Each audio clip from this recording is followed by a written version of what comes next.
Skyward Sword HD just came out and it's an HD remaster of a Wii game that was a mixed bag for many players due to its over-reliance on motion control.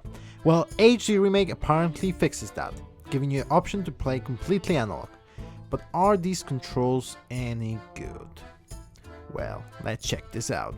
So first thing that you notice when you play this game is that you can't just move the camera with the right stick. This is because the right stick controls the sword. Camera, however, is not fixed and it does not move automatically.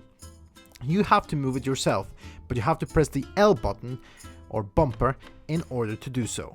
This is incredibly frustrating at first, as if you ever played any 3D person action game, every time you feel the camera needs adjusting, you will move the stick and swing the sword instead. It's so annoying.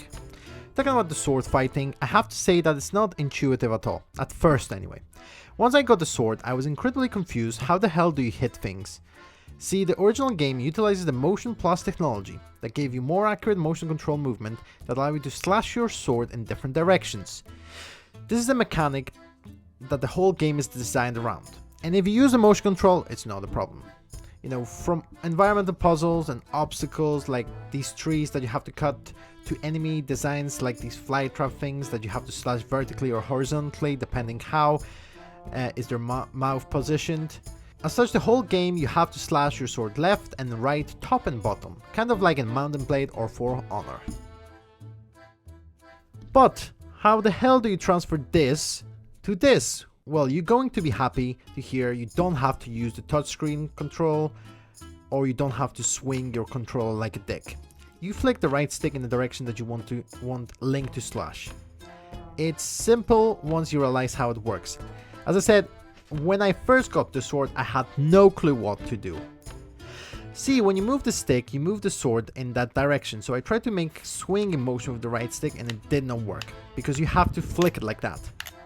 Once you get a grip of that, it actually is a pretty fun mechanic to use. I would say that if the right stick was bound to camera and you had to press the L bumper to use the sword, this would be so much easier to grasp for me. Overall, the controls are not bad once you get a grasp of them.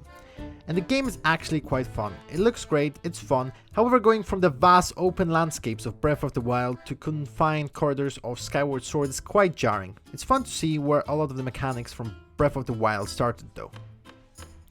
Overall, I think this game is a great addition to your library, and if you don't really want to use motion controls, you don't have to. It's perfectly playable with analog controls. That is all from me, folks. See you next time.